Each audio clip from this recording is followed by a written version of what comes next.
Good morning and welcome. Thank you so much for joining us today, wherever you are scattered across this earth. It's hashtag Christian Straight Talk. It is Thursday morning, the 23rd of November, and it's roughly just 11:15 here within the UK. We hope you are well in the mighty name of Jesus Christ. We have got a lovely brother, Brian Greenaway. Obviously, Simon sitting opposite me. Hashtag Christian Straight Talk. We're going to have an update. We're going to listen and see what's coming through the airwaves from Israel and from our lovely brother Brian. There's so much going on across the world. Brian, it's great to see you this morning, my friend. Good to be here, Ben. It's lovely to have you with us, and it's Simon. It's great to be back, yeah. And just off air in the preamble, because we've just finished a podcast all about the wonderful prophet Elijah. And Brian sat down and I spoke to him about it. And Brian, tell us about Elijah, because he's a big character in the Jewish faith, isn't he? Yeah, Elijah the Tishbite. Yeah. Appeared from nowhere, one of the speaking prophets as opposed to the writing prophets like Isaiah and Jeremiah. So never, as far as when I wrote anything himself, but the history of his appearance, dramatic pronouncement of loyalty to God and challenging the prophets, then great discouragement, which a lot of us face, yet restored in a certain sense by God, isn't it? And he's, a friendly uncle to many Jewish people. And that's how they call it, a friendly uncle. Well, they say that, but for those of you who are familiar with the most important annual event for Jewish people, is Passover. Yes. It's called Passover. And part of the Passover Seder, which means order, is that you have the cup of Elijah.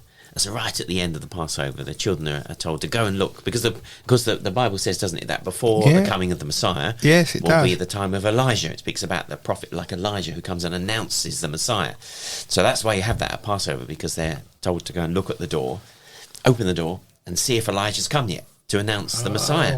That's why they have that. Wow. So, because it's fun for the children, they open the door, there's no one there. There's no one there. But it's so powerful, isn't it, how the Old Testament links the new, that all runs together, and as we know, there's no separation and all that sort of stuff. But we were just talking, weren't we? We had that great podcast about Elijah, and suddenly this conversation. But at the Passover table, there is an empty chair. Yeah, and the cup of Elijah as well, the cup which he has to come and drink from to announce the coming of the Messiah.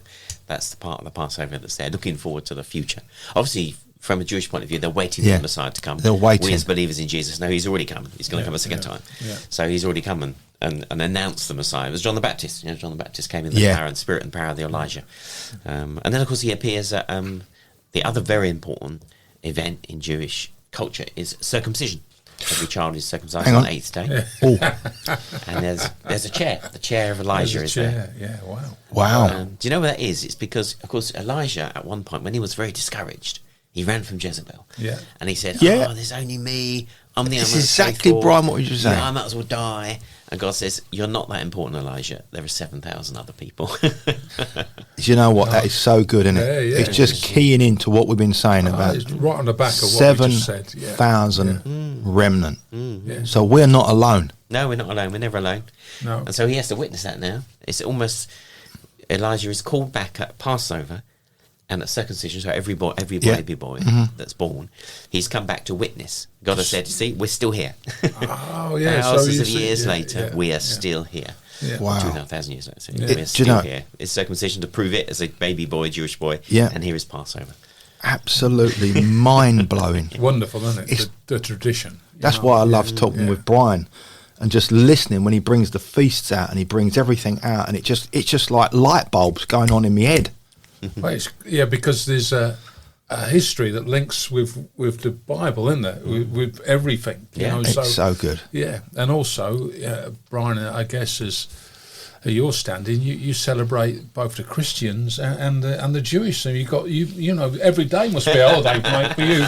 You've got Hanukkah coming up soon. Yeah, that's right. Hanukkah's a couple of weeks' time. Yeah, right. Quickly, Hanukkah. Yep. What are we going to do? What are they going to do? What's going on with that? Hanukkah's fun. It's 8 days of presents, really, for children. It's longer than Christmas. So it's 8 days. 8 days of presents. Do you have to light candles and all that? Yeah, so there are 8 candles, lighting 1 candle every day.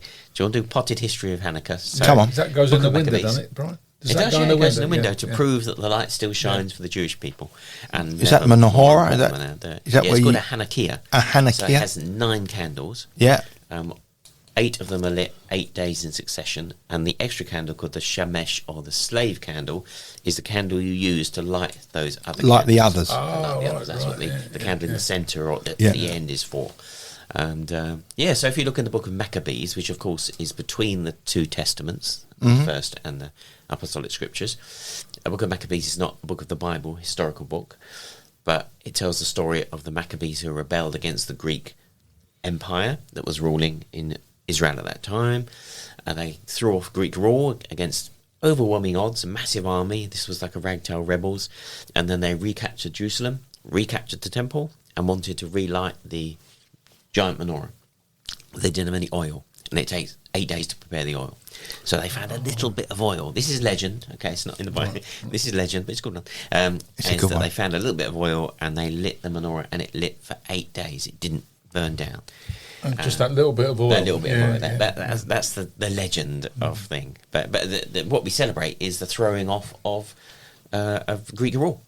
The empire that was ruling. Right. So that's what the celebration is about. Freedom, Jewish freedom. Freedom. Yeah. And if you think about it, from when the Maccabees threw off Greek rule until when the Romans came and took over, that was the only time of Jewish freedom since before 586 BC and until 1948, because they were ruled by somebody occupied. Israel. Talk about occupation. Israel's been occupied since the Romans right the way through. They have, haven't they? Yeah, they have. And these days, obviously, Israel is very much in the spotlight. But if you see historians, they'll go, let's give you the history of Israel. They start in 1948, don't they? Yeah, they do. It's tragic, isn't it? It's nonsense, isn't it? Because we're going back, thousands of years, aren't we? Yeah. I can't believe, well, I do believe, since we've been talking about Israel, and Brian's been amongst us for many, many years as well, but since what's going on within Israel and just everything that's happening, everywhere I read, I'm starting to see Israel. It's popping up like every almost scripture I go to, there's a reference about Israel. It is so biblically needed, isn't it, for the church in the UK? It's fundamental to our faith. It is. You couldn't have one. This is where Christ came from, So it's our faith, isn't it? So for anyone, I mean, there's a big trend now, really, to move on from the Old Testament and just embrace the New Covenant, isn't it? And you're missing out so much, aren't you, Brian? Of course, certainly are. Yeah. Give me oil in my lamp, keep me burning. As soon as Brian was starting to talk about that, I started to sing that in the back of my head. That old song. That's all there, isn't it? It's all there, isn't it? It is, yeah. It's all there. Brian, I just want to quickly backtrack a little bit before we press into the updates. I had a conversation the other day with a guy that's really close to me, and we was just talking about replacement theology. Could you confirm to a degree what denomination that really presses that more than anything? Are you able to say that at this moment in time? Well, the thing is, it's not. I don't think you would ever say it was one. Okay. It's in a fundamental doctrine of any denomination.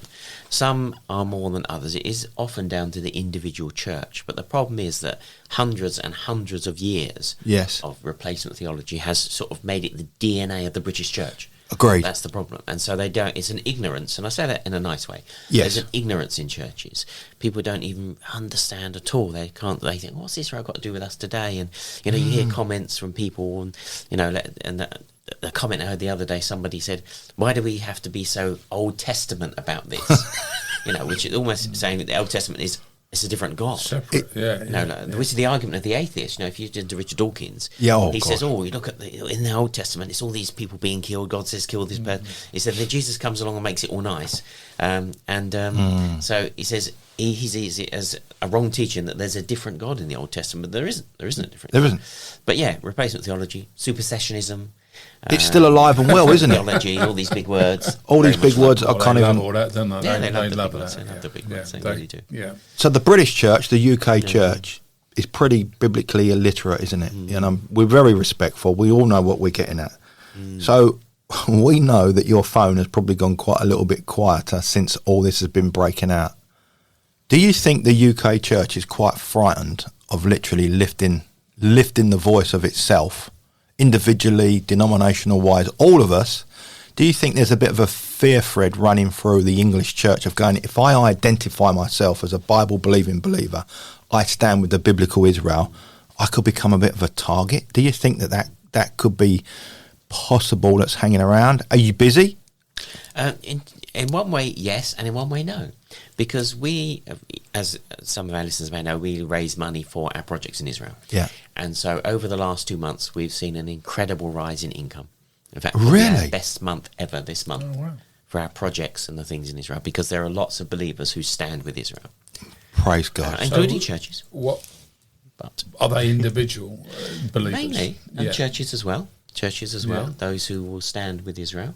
But you're right, I think the majority of churches don't know how to deal with it because they don't have the right theology, they don't have the understanding. And what they think is, if I'm going to stand with Israel, then I'm going to support everything they do. And of course, then you get to think, well, no, actually, you have a political entity called Israel at the moment. Yeah. And yes, there is standing with them is right at this time because they've been attacked by terrorists. And that needs to be recognised. Horrendous terrorism that we'd never seen. And so everybody needs to condemn that terrorism and recognise the right of Israel as a political entity to defend themselves. That's right. Anybody would see that, and our government is doing quite well. But then but then a lot of churches don't know how to handle it.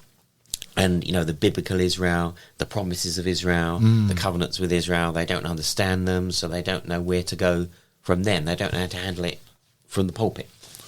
That is tragic. For me, that's absolutely tragic because whether you like it or not, it doesn't matter what you think, but Israel, they're still God's people. Yeah.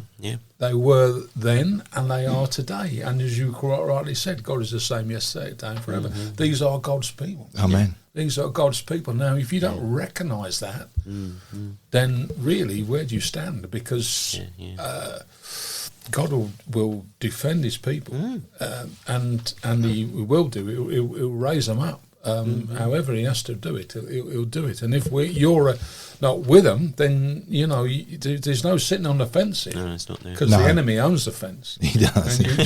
And you get splinters, won't you? So you've got to choose one way or the other. Scripture's very clear, isn't it? It's very clear, like you're saying. You've got to choose today. Who are you going to serve?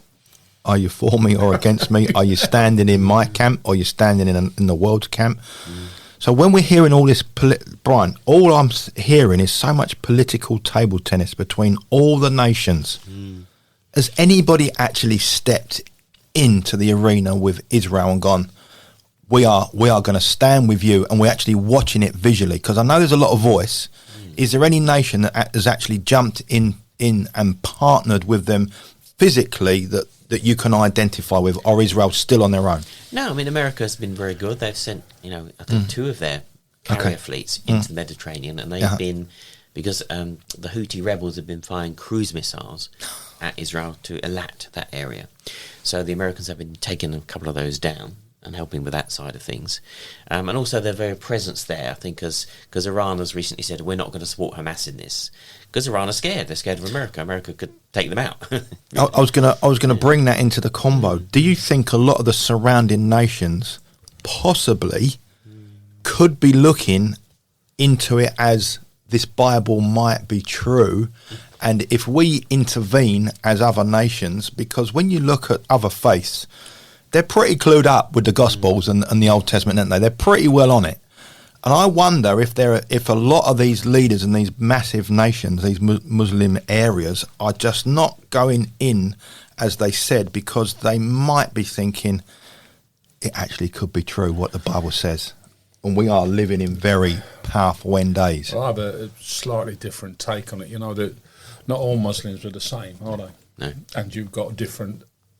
Okay. And also, I look at a lot of American politics, and whilst yes, they're supporting Israel from one stance, they're also supporting Iran. They've taken off all the shackles that were on Iran, and Iran is now being able to sell all their oil to China, and they've released billions of dollars, which are funding the terrorism. So on the one hand, on the other hand, you've got them sort of kind of supporting Iran, and Obama had a strange very strange policy of he thought if we strengthen Iran, then and make Israel weaker, then in the Middle East there'll be more peace in the Middle East. It's a complete and utter misunderstanding. Because when Trump was in and Iran was shackled,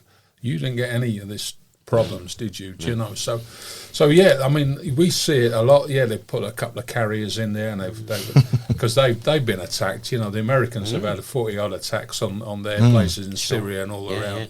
But it's true. You've got this little thumbnail, haven't you, right in the middle of all these massive big. And the world is watching. There's been a lot of saber rattling, hasn't there? There's been a lot of Erdogan in Turkey is shouting about, and he sees himself as the king of the Muslim world. He wants the head of the caliphate. That's it. What he wants to be. Yeah.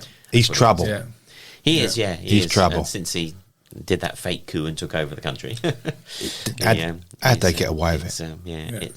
It's not good, that whole thing. And I mean, it's interesting because there are some European nations, like Germany has been good. You know, there was a conference recently with Muslims, Jews, Christians together, and one of the senior German politicians was there, and she said, "I want to hear Muslims condemning the attack." Wow! She put that on the line. She said, "If you're going to be a German citizen, there are 5.5 million Muslims in Germany. Half of them have German citizenship. She said, you've got to condemn terrorism. It's part of being a German citizen." Yes. So we've seen some good things in European countries, but I think with the nations surrounding Israel, firstly, they've lost so many times before, miraculously, and they're thinking, we've lost wars against Israel in the past, we don't want another one. And secondly, there are a lot of Muslims who want peace, aren't they? They don't it's want very a war. true, isn't it? Humanity, we just want to go to work, that's right, pay the bills, and just be peaceable. But there is a political stirring, but also what we can't escape is this biblical drive that we are seeing very clearly where we sit. What do you think is going on with this ceasefire then? Do you reckon... It's been put back 24 hours. Yeah. So it starts tomorrow at 10 a.m. Israel time, 8 a.m. our time. It's very mixed emotions. I mean, when you've got lots... let's face it, the ones that are going to be released are children and babies. Old people, one of whom has died because she wasn't given treatment already. Didn't she? Yeah. These people shouldn't be hostages.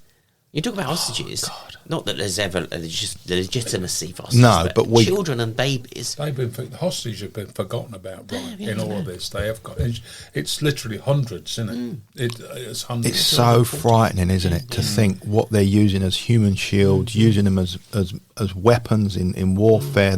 I can't. My mind is actually really troubling me, and I feel really selfish. There was an older lady. She was released a couple of weeks ago. Yes.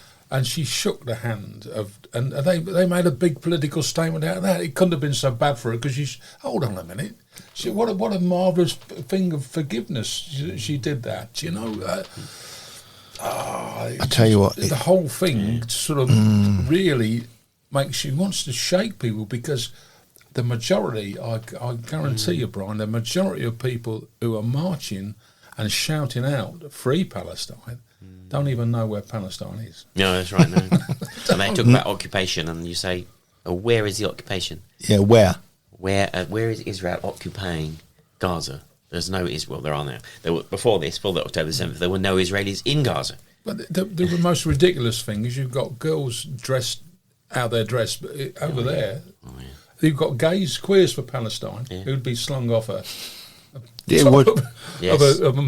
multi-story car park or something, because that's happened. It's crazy, but there are many people that will march. This week they'll march for Palestine. Next week they'll march for Save the Planet, won't they? You can see a lot of it, but we used to, I mean, a lot of them are younger people who have been indoctrinated from schooling and college and stuff like that. Yeah, and we used to, when I was in the police, we used to see all that.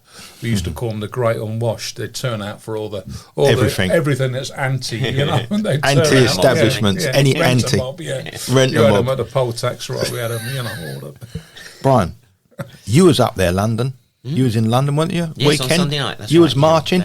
Well, we wasn't marching or protesting. We were praying. There's a big difference. and it was really good-natured. So there was about between 7,000 and 8,000 Jewish community and Christians together.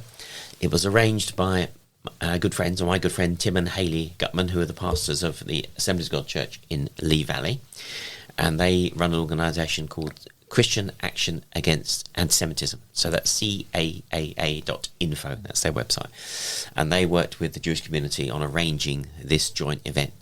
So it was really lovely. It was a little bit of a delay because there were some problems with getting bits and pieces in, but it was opposite Downing Street. It was called Richmond Terrace, right on Whitehall. Yeah. And we had a lot of police protection. The whole of Whitehall was full of police vans. We was going to ask that. A massive line of police officers, not because we're doing anything to protect us, because they were worried about us being attacked. Did you feel safe? Absolutely safe, yeah. Where did you start from? So it started about at 4:30. Stayed in the same place. So you all met at this one place? We all met at one place, yeah. There were Iranians there as well. Really? From Free Iran. Interesting, isn't it, Simon? Yeah, there was Kurdish people there as well. There was an LGBT Jewish people as well, because they want freedom. So it was a mixture of people together. It wasn't a Christian event, but we did pray, and we had various speakers from Christian organisations in the UK and from Jewish organisations as well, just saying that we stand with the Jewish community and we stand against anti-Semitism. There were some Muslim people with us as well. Because Brian, this has really triggered, and it shocked me as the depth of anti-Semitism that has actually come out. Yeah. So it was always there, wasn't it? Yeah. It was always there, wasn't it? The root of it. Yeah. And you had, especially in the States and places, you had major Jewish donors to major Harvard and places like pulling there because what they see and what they've seen is young Jewish students getting attacked. They are. It's really scary, some of the stuff we've seen.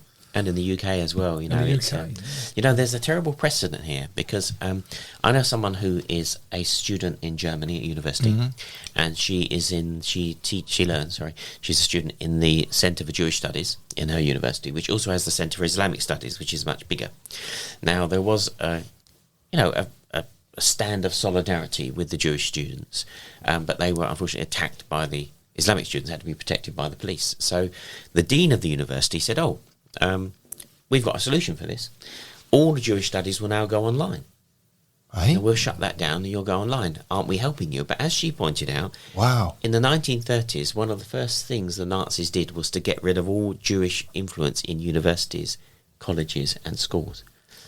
And so it's a pattern emerging. And so they've refused to go. Yeah. Because they said, we see another pattern from the 30s where Jewish people are being run. And we know, I've seen in the press today that the universities in Israel are having massive uptake in Jewish students from across the world who want to study in Israel because they're not safe in British, European, American universities. They're just not safe. It's really sad, isn't it? They're not safe. No, definitely not safe. Yeah. In the States, it's horrendous. All the top Ivy League universities, donors Jewish donors are pulling money like there's no, pulling support like there's no tomorrow.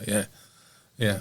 It's just it's really just sitting back and watching what's going on. So, what about our good friends over in Israel, our Christian brothers and sisters who are on the front line? Do we hear much about that, Brian? Yeah. I mean, we know. I think I told you previously. We had one that was killed. One who had his legs blown off in an armoured vehicle. Wow. So 2 believers we know that were one died, one is injured. Many are serving in the front line still, protecting their country, dealing with terrorism, and the rest of the sort of believing community is running around, as most of Israel are, serving in sort of civil defence roles, delivering food, helping those in need, etc., helping refugees. A lot of pressure, but then a lot of people who have come from overseas as well. Jewish people have come home. Flooding back. Yeah, they are. They're flooding back. Yeah, so what we don't hear about much, we hear about a lot of people in Gaza, refugees. We don't hear about the Israeli refugees, do we? Hundreds of thousands of Israeli refugees. There are. Hundreds of thousands. Some hotels have helped out. There was a chap who's a Bedouin. Get the image of Bedouin with the tents. Yeah. Well, this guy owns a complex of hotels. He's a wealthy guy. And because Bedouin were killed by the terrorists as well. Including the son of a prince, and that's caused a bit of a blood feud. But anyway, putting that aside, we may come back to it. So he opened his hotels for refugees. And but it's still a problem. So we, as Maoz, we are funding 2 projects. One is a temporary school in Nazareth. So many refugees came from the north, and one of our representatives visited this group in a hotel. So they had kids there right up to age 11, no education anymore, no equipment. So we're paying for a lot of equipment so they can be taught and these have activities. And then in Ra'anana, central Israel, we are paying for the rebuilding or the building of a new school, because obviously they can't go to south or north anymore because they're excluded because of the evacuation. So we're helping for the building of a school as well, trying to raise $250,000 by the end of the year. And how can we... So they can have education. How can the listeners and everybody get hold of you and put some money, a few quid in the bank? What's the best way for anybody that's listening? Because there's literally a lot of people listening. How do we help as humanity? What do we do? So we'll go to our website. Yeah. Maoz Israel, MAOZ, maozisrael.uk. Yeah. And there's also Maoz Israel, if you're in the States or somewhere, maozisrael.org. Yes. And you'll see our website there. People are donating towards the school fund. So we can get these kids. What a great thing to do. Get the kids back to education. And one of the key things is trauma. A lot of kids are suffering trauma, as you'd understand. So these are not just Christian kids, are they? No. Across the board. Anybody in need. Anybody. Children. They're Jewish kids, Arab kids. Yeah. Whoever needs help, we're helping. And fantastic. It's amazing stories what's going on. We don't hear all this, do we, on the old BBC and the old Sky and all that sort of stuff. So you mentioned trauma. Now, there's that word that's been rattling around in certain areas I've worked in, well-being. I'm fed up with that word of well-being. And also we've got another word that's been rattling, mental health issues. Right? We all know that, and so much going on. So when we look at real trauma, these children have seen the most horrific things that anyone could ever... And there will be children that have escaped the line of the sword. They would have got away. How are you helping in any way as the ministry to build these lives up? You're doing great work with the schools and all that sort of stuff. Is there anything where the children are wrapped up and they're taken in, where they've lost mums and dads and brothers and sisters? What happens to the children when they've lost their family? What happens? Well, it's a real collective trauma at the moment. And one of the big issues was that the terrorists took the phones off of the bodies of people they'd killed or tortured or kidnapped and used their social media channels to share what they were doing. So Instagram, sharing, all over. So it spread. So that's why the Israeli government said, please shut down your social media, do not share things. But sadly, young children in playgrounds and everywhere saw some of the worst of the atrocities. And so that's caused a great deal of fear. Children not eating properly, children not sleeping. And so it's a collective thing. It's not just us, it's others. Now, we're obviously helping with the school. And as the days go on, because the immediate needs we're meeting now, which is food and clothing and places to live, that's where a lot of people are involved in.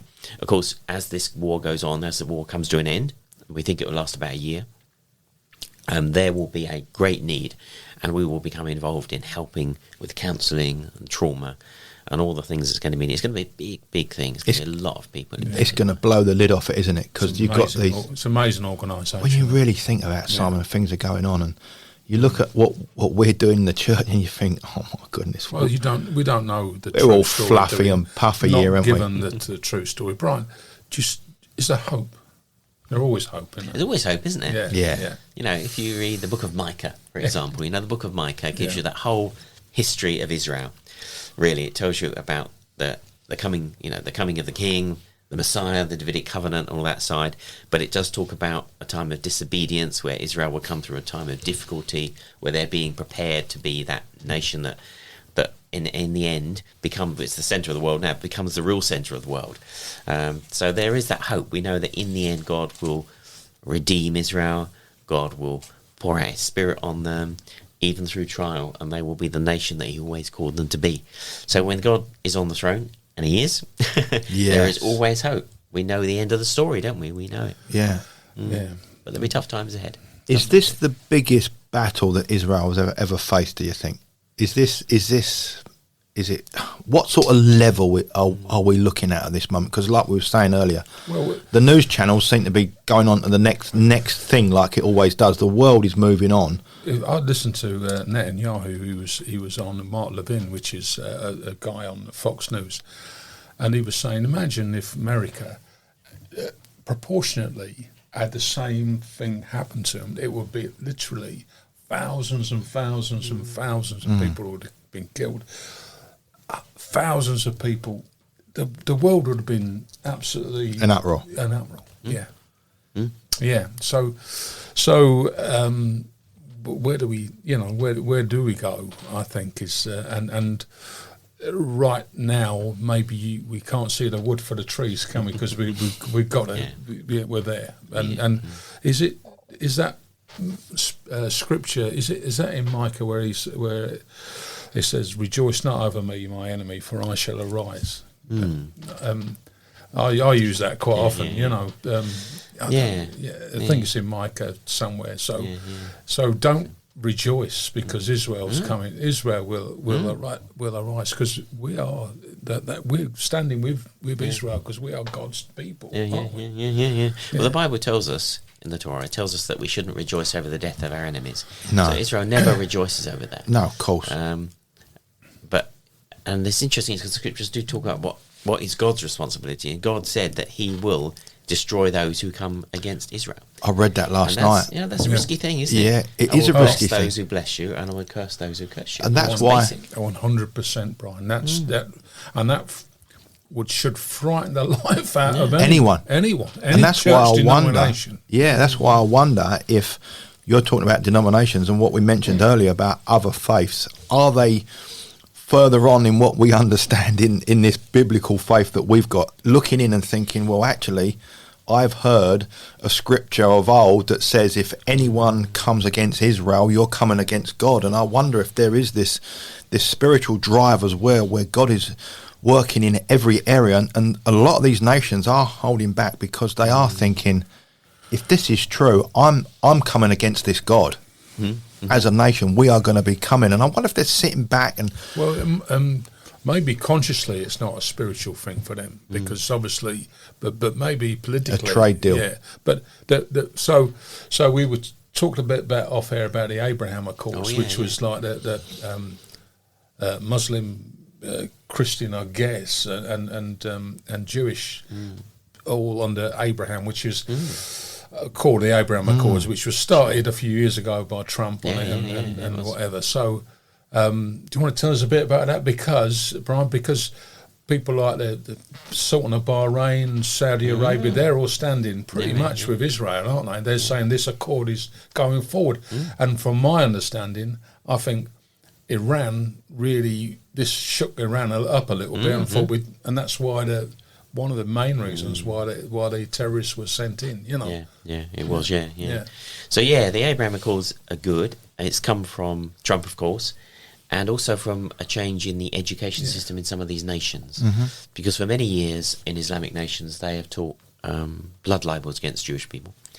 Something called the Elders of the Protocols of Zion, which is invented really by the church, sadly, about... Jewish people use the blood of Christians in their Passover, and it's an awful thing. My goodness! And that was part of the curriculum in many schools.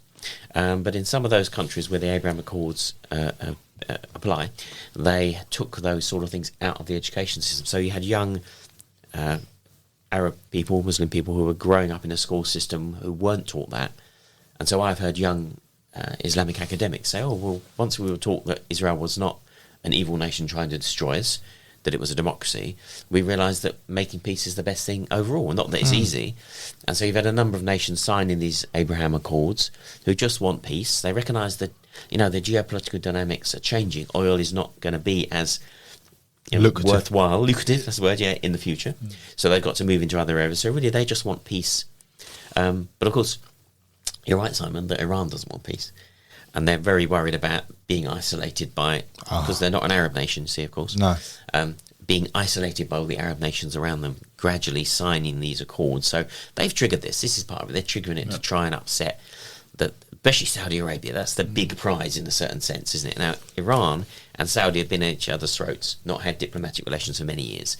But now it's been brokered. China have got involved. And suddenly Saudi and Iran are talking. Everybody, come from nowhere. Wow. I was surprised about that because Iran are desperate not for Saudi to sign these accords because they would bring an alliance of Arab nations and Israel against Iran.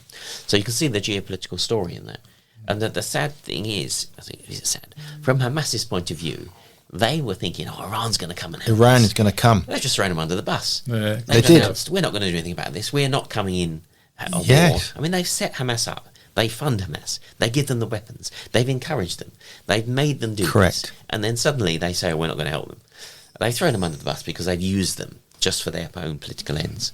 They've still got Hezbollah, Islamic Jihad under their control. It's just... But it's not... it's very interesting because it's not quite working out how they thought, is it? No. Because you've got the Saudi and the other people coming out and going, they are terrorists. Yeah, they are. And these people are coming out, whereas some of our own people, some of our own politicians, Jeremy Corbyn and people like that, can't even get the word terrorist out, can they? Do you know what I mean? Freedom fighters, I mean, they call Freedom. it. Our friends, I've seen it. Our friends from Hamas. Our friends from Hezbollah. It's just like... a couple of years back, but he still said it. Yeah. He hasn't taken it back. He hasn't taken it back, No, he hasn't. no. Piers Morgan had it right. Oh, yeah, I saw that.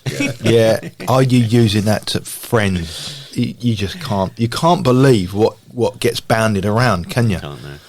So, Brian, we've got a couple of minutes just before we go, and there is so much on the clock to talk about. We've got so much on the clock to talk about. It is so interesting, and my mind is aching with so much to... So, right, where can we find the ministry that you're in? Supporting it? Newsletters? Websites? Social networks? Give us a little rundown, Brian. Okay, yes. So I mentioned the website earlier, maozisrael.uk. That's MAOZ, maozisrael.uk. And we also have a monthly magazine that's free, completely free of charge. And I know I brought a couple of copies in with me today, which comes out every month, gives an update what's happening in Israel. Yeah.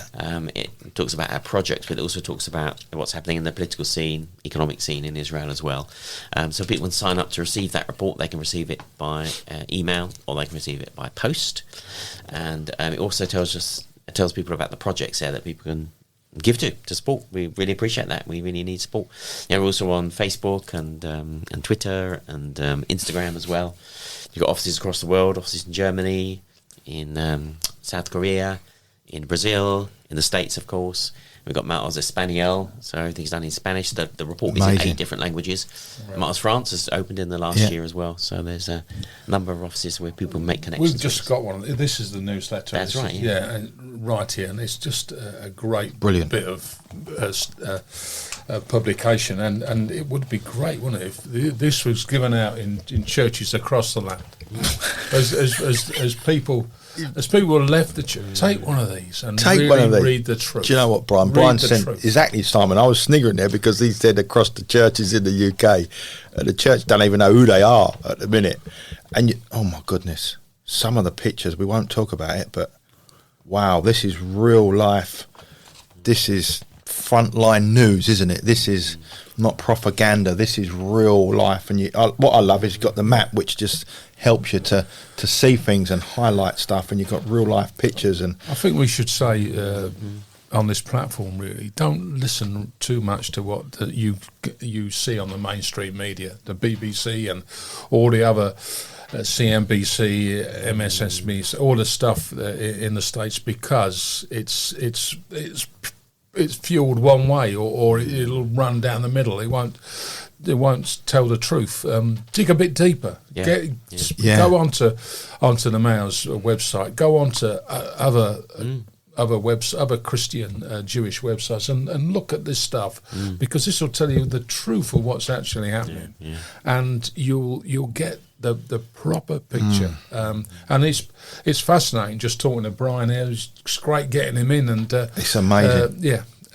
We got so much. We could run for all day, really, couldn't we? Because we've got so much more to say. But we just want to thank you, Brian, for everything you're doing. It really does. We completely. Really do, yeah. And let's hope that we can raise a standard for Maoz in the UK. Come on, we got to. It's a fantastic ministry. Yeah. God is in it. God is moving through it, Brian.